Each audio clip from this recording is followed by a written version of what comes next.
सभी को नमस्कार। Chemistry bye Kapil Dangi sir YouTube channel पे अपन पढ़ रहे हैं कोऑर्डिनेशन कंपाउंड, और आज इसके पार्ट 11 में अपन पढ़ेंगे stability of coordination compounds. Stability of coordination compounds.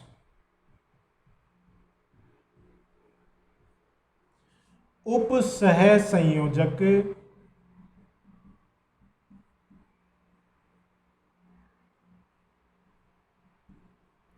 यौगिकों का स्थायित्व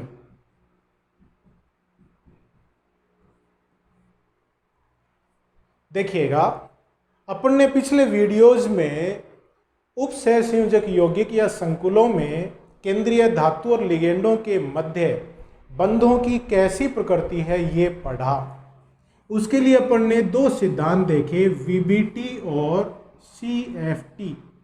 वीबीटी के अनुसार धातु और लिगेंडों के मध्य उप सह संयोजक बंध होते हैं,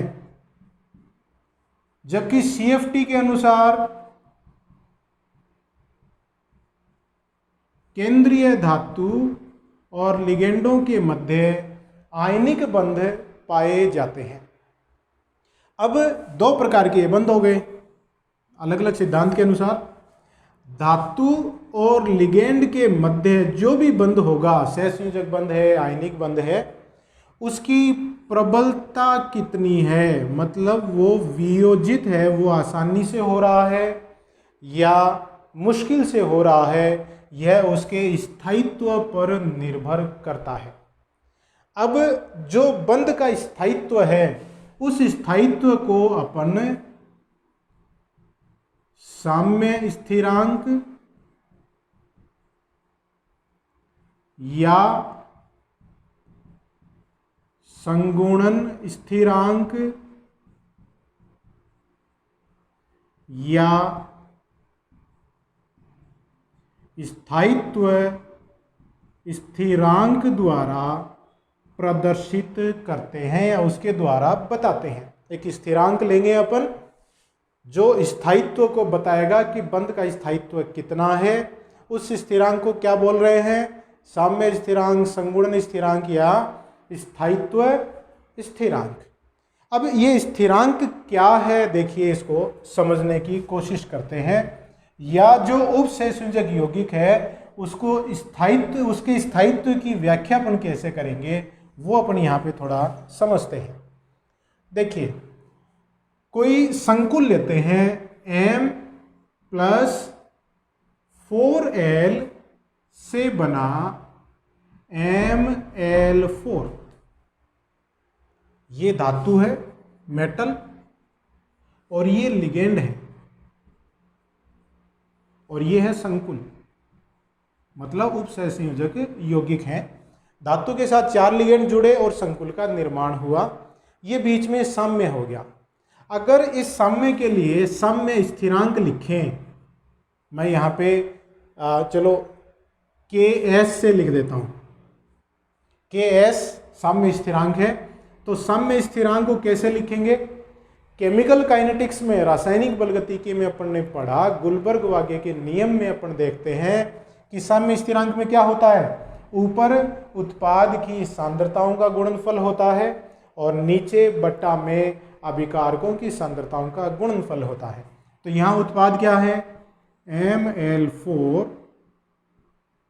बटा M, और लिगेंड के चूंकि यहाँ पे गुणांक 4 है जो इसकी सांद्रता के घातांक के रूप में चला जाता है। तो ये साम्य स्थिरांक KS क्या है? यहाँ पे साम्य स्थिरांक। चूंकि इसमें संकुल का निर्माण हो रहा है, लिगेंड है वो धातु के साथ संगुणित हो रहे हैं, तो इसे अपन कहेंगे संगुणन स्थिरांक। संगुणन स्थिरांक। और इसके द्वारा ही अपन इस संकुल के स्थायित्व की बात करेंगे। तो इसे अपन कहेंगे स्थायित्व स्थिरांक, मतलब स्टेबिलिटी कांस्टेंट बोलेंगे। इसीलिए देखिए यहाँ पे एस लगाया है, के साथ में एस लगाया है, स्थायित्व स्थिरांक इसको अपन कह रहे हैं। क्लियर है? अब देखो, ये जो आपके पास अनुपात है, इस अनुपात में अगर ML4 मतलब संकुल की सांद्रता का मान तो ज्यादा है और जो धातु और लिगेंड है उनकी सांद्रता के मान कम है, तो Ks का मान ज्यादा हो गया। तो Ks का ज्यादा मान यह दर्शाता है कि उत्पाद की सांद्रता ज्यादा है और अभिकारकों की सांद्रता कम है। इसका क्या मतलब है कि उत्पाद ज्यादा बन रहा है, मतलब संकुल ज्यादा बन रहा है। और केमिस्ट्री में अपन हमेशा देखते हैं उत्पाद ज्यादा कब बनता है, जब वो ज्यादा स्थायी होता है। तो अपन क्या कहेंगे कि Ks का मान ज्यादा, तो इसका मतलब क्या है, संकुल का स्थायित्व ज्यादा। इस स्थायित्व स्थिरांक का मान ज्यादा है, इसका मतलब संकुल का स्थायित्व ज्यादा है। तो इसके मान से अपन संकुल के स्थायित्व की बात कर सकते हैं या उसके स्थायित्व का पता लगा सकते हैं। अब इसमें देखिए, यहां पे जो अपने संकुल का निर्माण किया, केंद्रीय धातु के साथ में अपन ने 4 लिगेंड जोड़े हैं, वो एक ही पद में अपन ने चारों को जोड़ दिया। तो ये जो स्थायित्व स्थिरांक है, इसको अपन कहेंगे समग्र स्थायित्व स्थिरांक। Ks क्या है? समग्र स्थायित्व स्थिरांक, जिसको मैं बोलूं overall stability constant. Overall stability constant है, ये टोटल संकुल के निर्माण को बताता है। अगर इसी संकुल को मैं कई पदों में बताऊं तो देखिए, अगर मान लो आप इसी संकुल के निर्माण को ऐसे देखें, धातु के साथ एक लिगेंड जुड़ा ML1 और इसके लिए साम्य स्थिरांक है K1, तो K1 का मान क्या हो गया, ML1 बटा M गुणा L। ठीक है, एक लिगेंड जुड़ा। दूसरे पद में देखिए, ML1 प्लस L, एक लिगेंड और जुड़ा, तो हो गया ML2 और यहां पे साम्य स्थिरांक है K2, जिसका मान हो गया ML2 बटा ML1 गुणा L। हो गया कि नहीं? अब देखिए तीसरा, ML2 प्लस L, एक लिगेंड और जोड़ दिया आपने तीसरे पद में, तो K3 इसका साम्य स्थिरांक है, बन गया ML3। K3 का मान क्या है, ML3 बटा ML2 गुणा L। और चौथे पद में अगर अपन देखें, ML3 के साथ एक लिगेंड और जुड़ गया, तो ये हो गया K4 ML4 और K4 का मान हो गया ML4 बटा ML3 गुणा L। हो गया कि नहीं? यहां जो K1 K2 K3 और K4 हैं, वो इन अलग अलग पदों के लिए साम्य स्थिरांक है। चूंकि आपने लास्ट में संकुल तो वही ML4 ही बनाया है, धातु के साथ 4 लिगेंड ही जोड़े हैं, लेकिन ये 4 लिगेंड अलग अलग पदों में जोड़े हैं और हर पद के लिए अलग साम्य स्थिरांक है। हर पद का ये साम्य स्थिरांक हर पद के लिए स्थायित्व स्थिरांक है। तो इस स्थायित्व स्थिरांक को कहेंगे पदश स्थायित्व स्थिरांक। स्टेप वाइज स्टेबिलिटी कांस्टेंट, अगर मैं इंग्लिश में लिखना चाहूं तो हो जाएगा स्टेप वाइज स्टेबिलिटी कांस्टेंट। और समग्र स्थायित्व स्थिरांक को कहेंगे overall stability constant. Overall stability constant तो संपूर्ण निर्माण एक ही पद में किया उसके लिए स्थायित्व स्थिरांक है, और अगर आप इस संकुल का निर्माण अलग अलग पद में कर रहे हैं, हर पद में एक ही लिगेंड जोड़ रहे हैं, तो हर पद के लिए जो साम्य स्थिरांक है वो क्या कहलाएगा? पदश स्थायित्व स्थिरांक कहलाता है। ठीक है, वो भी स्थायित्व स्थिरांक ही है। अब ओवरऑल स्टेबिलिटी कांस्टेंट और स्टेप वाइज स्टेबिलिटी कांस्टेंट में संबंध क्या है देखिएगा। ये समीकरण मैं यहां पे अगर इसको केएस वाले समीकरण को 1 बोलूं और ये समीकरण 2, ये 3, ये 4 और ये 5, तो देखिए समीकरण 2, 3, 4 व 5 को गुणा करने पर इन चारों को गुणा कर दें तो देखिए क्या प्राप्त होता है। K1 गुणा K2 गुणा K3 गुणा K4, ये तो इन समीकरणों के लेफ्ट हैंड साइड आ गए। राइट हैंड साइड में देखिएगा K1 के राइट हैंड साइड में क्या है? ML1 बटा M गुणा L। K2 के लिए राइट हैंड साइड में क्या है? ML2 बटा ML1 गुणा L। K3 के लिए क्या है? ML3 बटा ML2 गुणा L।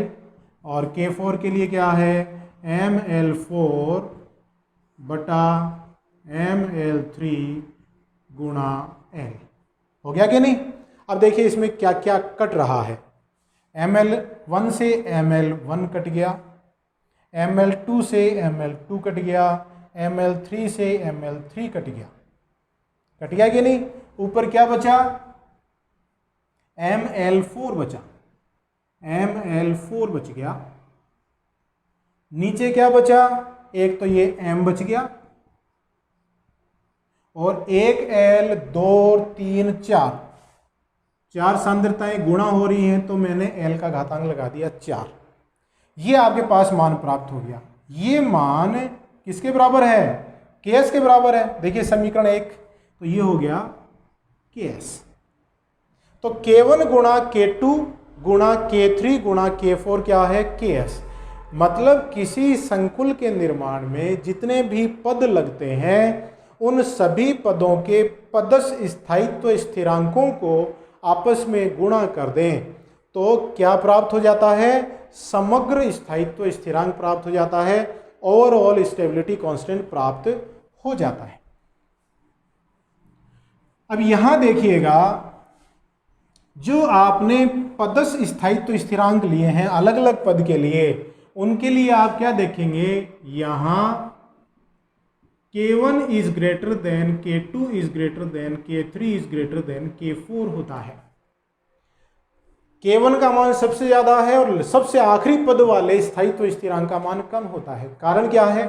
क्योंकि K1 में क्या है? सिर्फ धातु के साथ आप लिगेंड जोड़ रहे हैं, तो धातु है उसकी लिगेंड के साथ जुड़ने की इच्छा प्रबल होती है, सबसे ज्यादा होती है। जबकि K4 में क्या है? पहले से धातु के साथ में 3 लिगेंड जुड़े हुए हैं, तो जब चौथा लिगेंड जुड़ेगा तो पहले से उपस्थित लिगेंड है वो जुड़ने वाले इलेक्ट्रॉन को, जुड़ने वाले लिगेंड को प्रतिकर्षित करेंगे, पहली बात। और दूसरी, लिगेंड के साथ धातु की जुड़ने की जो इच्छा है, जो भूख है, वो भी काफ़ी हद तक यहाँ पे कम हो जाती है। 3 लिगेंड पहले से जुड़े हुए हैं तो इसके जो इलेक्ट्रॉनों की कमी हो रही थी धातु के पास, वो कमी पूरी हो गई 3 लिगेंड के जुड़ने से। चौथा लिगेंड जुड़ेगा तो वो इतना ज़्यादा तेज़ी से नहीं जुड़ेगा जितना पहला लिगेंड जुड़ा था। तो K1 का मान सबसे ज़्यादा है, K4 का मान सबसे कम होता है। तो पदस्थ स्थायित्व स्थिरांकों में ये क्रम होता है। भी अपन ने 4 लिगेंड जोड़े, 6 लिगेंड होते तो इससे कम होता K5, उससे कम होता K6। क्लियर है ये चीज? अब देखो आपके पास समीकरण है K1 गुणा K2 गुणा K3 गुणा K4 बराबर Ks। इस समीकरण का अगर लॉग लें, लॉग लेने पर तो संबंध हो जाता है log K1 plus log K2 plus log K3 plus log K4 बराबर log Ks। ये संबंध भी आप इनके मध्य लिख सकते हैं। तो संकुल के स्थायित्व की व्याख्या आप दो प्रकार से करते हैं, समग्र स्थायित्व स्थिरांक के द्वारा और पदस्थ स्थायित्व स्थिरांक के द्वारा। अगर किसी पद के स्थायित्व की बात करना चाहेंगे तो पदस्थ स्थायित्व स्थिरांक के द्वारा कहेंगे, स्टेप वाइज स्टेबिलिटी कांस्टेंट के द्वारा करेंगे, और ओवरऑल की अगर बात करेंगे तो Ks की बात करेंगे, समग्र स्थायित्व स्थिरांक की बात करेंगे। तो स्थायित्व स्थिरांक का मान जितना ज़्यादा होगा, संकुल का स्थायित्व भी उतना ही ज़्यादा होता है। अब देखिए यहाँ पे, ये तो अपन ने आंकड़े ले लिए कि ये मान ज़्यादा हुआ, स्थायित्व स्थिरांक का मान ज़्यादा हुआ तो समन्वय संकुल का स्थायित्व ज़्यादा होगा। लेकिन ये स्थायित्व स्थिरांक का मान ज़्यादा कब होगा, उप सहसंयोजक यौगिक स्थायित्व कौन सी कंडीशन में होंगे, उनको प्रभावित करने वाले कारक कौन कौन से हैं, वो देखेंगे। तो अपना इसी में टॉपिक यही चल रहा है स्थायित्व, इसी में अपन पढ़ रहे हैं उप सहसंयोजक यौगिकों के स्थायित्व को प्रभावित करने वाले कारक।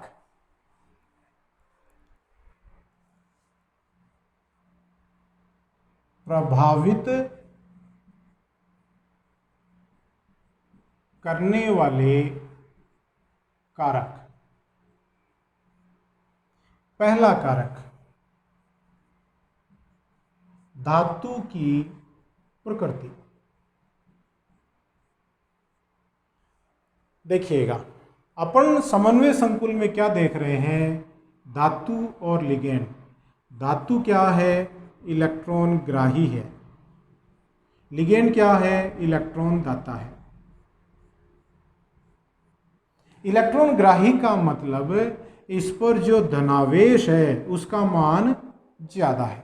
इलेक्ट्रॉन दाता, अच्छा इलेक्ट्रॉन दाता कौन होगा कि उस पर ऋणावेश या इलेक्ट्रॉन घनत्व ज़्यादा हो। ठीक है, तो धातु की प्रकृति में यह है कि अगर धातु पर धनावेश घनत्व ज़्यादा होगा, धनावेश का घनत्व ज़्यादा होगा, तो लिगेंड के साथ जो बंध बनेगा उसका स्थायित्व भी ज़्यादा होगा। अब धनावेश का मान, धनावेश घनत्व का मान ज़्यादा कब होता है, दो कंडीशन है। धनावेश ज़्यादा और आकार कम। अगर धातु पर उपस्थित धनावेश का मान ज़्यादा है और आकार छोटा है तो धनावेश का घनत्व बढ़ जाता है, और धनावेश का घनत्व बढ़ जाएगा तो स्थायित्व का मान भी बढ़ जाता है। क्लियर है? तो धनावेश घनत्व ज़्यादा कब होगा, धातु पर धनावेश ज़्यादा हो और आकार छोटा हो।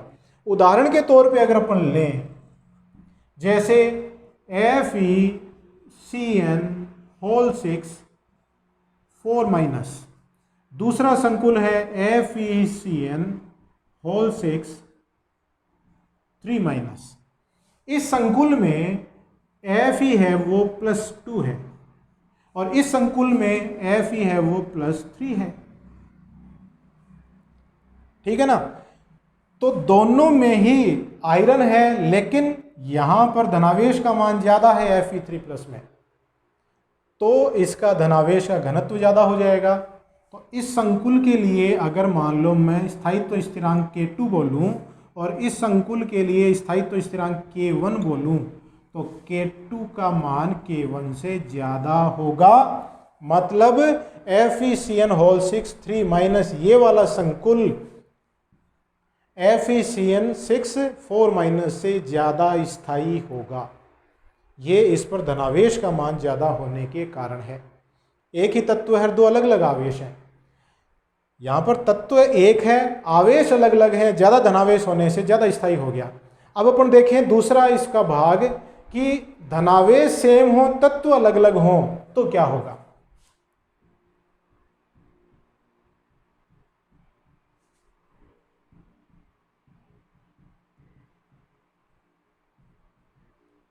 ये मैंने कुछ धातु लिए हैं, सब पर 2+ है, लेकिन अपन जानते हैं कि 3D श्रेणी में बाएं से दाएं जाने पर त्रिज्या घटती है। तो बाएं से दाएं गए तो धनावेश तो सेम है, लेकिन त्रिज्या का मान घटने से इनके धनावेश का घनत्व बढ़ेगा। तो इन धातुओं के संकुलों का स्थायित्व अगर अपन देखें, संकुलों का स्थायित्व, तो उनका क्रम क्या होगा। बाएं से दाएं जाने पर इनके संकुलों के स्थायित्व का मान बढ़ेगा, स्थायित्व बढ़ता है। क्यों? इसमें आकार Cu2+ का सबसे छोटा है, Mn2+ का आकार बड़ा है, सब पर +2 है, तो धनावेश का घनत्व किसका ज़्यादा हुआ? Cu2+ का धनावेश का घनत्व ज़्यादा है, तो इसके संकुल का स्थायित्व भी ज़्यादा होगा। तो ये है धातु की प्रकृति, धनावेश हुआ, आकार हुआ, ये उसको प्रभावित करते हैं। दूसरा है लिगेंड की प्रकृति। लिगेंड की प्रकृति, ठीक है। धातु का काम क्या था? इलेक्ट्रॉन लेना, इसलिए अपन ने धनावेश की बात करी। धनावेश ज्यादा होगा, धनावेश घनत्व ज्यादा होगा, तो तेजी से इलेक्ट्रॉन खींचेगा, मजबूती से इलेक्ट्रॉनों को पकड़ेगा, तो बंध मजबूत बनेगा। लिगेंड का गुण कैसा है? इलेक्ट्रॉन देना। तो जो लिगेंड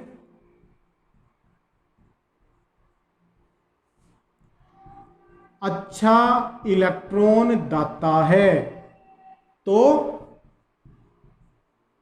उससे बनने वाले संकुल का स्थायित्व उतना ही ज्यादा होगा।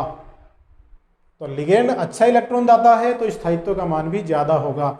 उदाहरण देखें कि Cn- के इलेक्ट्रॉन देने की प्रवृत्ति अमोनिया से ज्यादा होती है, ठीक है। तो इनसे बनने वाले अगर संकुलों की बात करें तो देखिएगा, जैसे NiCN4 2 NiNH3 4 2+, दोनों में ही निकेल है, वो +2 में है, इसमें भी निकेल +2 है, इसमें भी निकेल +2 है।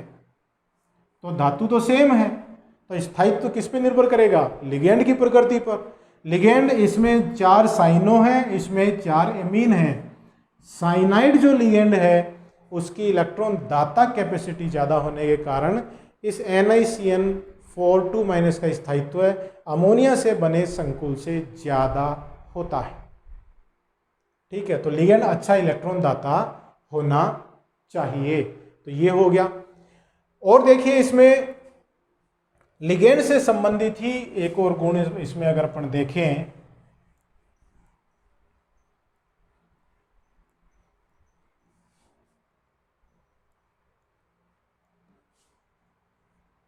तीसरा कारक है जो इसके स्थायित्व को प्रभावित कर रहा है। ये लिगेंड की प्रकृति में भी आप इसको शामिल कर सकते हैं, अलग से टॉपिक के रूप में भी ले सकते हैं। किलेटीकरण। किलेटीकरण देखिए अपन ने शुरू में जब इसका वीडियो फर्स्ट या सेकंड पढ़ा था उसमें देखा था। किलेट क्या होते हैं कि ऐसे द्विदंतुक लिगेंड, जैसे मैं अगर इसकी बात करूं इथाइलिन डाइअमीन की, ये द्विदंतुक लिगेंड है इथाइलिन डाइअमीन, ये किसी धातु के साथ जब संकुल बनाता है तो इसके दोनों दाता परमाणु एक साथ बंध बनाने के लिए इलेक्ट्रॉन युग्म देंगे। तो ये क्या है कि धातु को जैसे केकड़ा पंजे में किसी शिकार को पकड़ता है, वैसे ही देखिए इसने धातु को पकड़ा हुआ है, तो एक वलय बन गई, ये वलय बन गई। इस वलय को कहते हैं किलेट वलय। और इस यौगिक को कहते हैं किलेट और इसके निर्माण को कहते हैं किलेटीकरण। अगर किसी संकुल के निर्माण में किलेटीकरण हो रहा है, वलय का निर्माण हो रहा है, तो उसका स्थायित्व उन संकुलों से होता है जिनमें किलेट नहीं बनता है।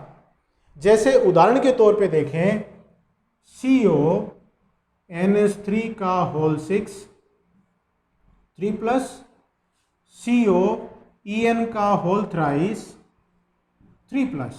ये दो संकुल हैं आपके पास, दोनों में ही, इसमें भी CO3+ है, इसमें भी CO3+ है। कोबाल्ट है वो +3 ऑक्सीकरण अवस्था वाला इसमें केंद्रीय धातु पाया जाता है। लेकिन यहाँ पर एक दंतुक लिगेंड है, 6 अमोनिया जुड़े हुए इसके साथ, कोई किलेट वलय नहीं बने। लेकिन यहाँ पर 3 इथाइलिन डाइअमीन जुड़े हुए हैं, तो इसका मतलब इसमें किलेट का निर्माण हुआ। तो स्थायित्व किसका ज़्यादा होगा? जिसमें किलेट का निर्माण होता है उसका स्थायित्व ज़्यादा होता है। तो इसके स्थायित्व स्थिरांक का मान अमोनिया वाले संकुल से ज़्यादा होगा। ठीक है, तो इस प्रकार से आप उपसहसंयोजक यौगिकों में स्थायित्व की गणना कर सकते हैं, स्थायित्व को बता सकते हैं। तो हाथ धोते रहिए, घर पे रहिए, परिवारजनों का ध्यान रखिए और मेरे वीडियोस देखते रहिए। बहुत बहुत धन्यवाद।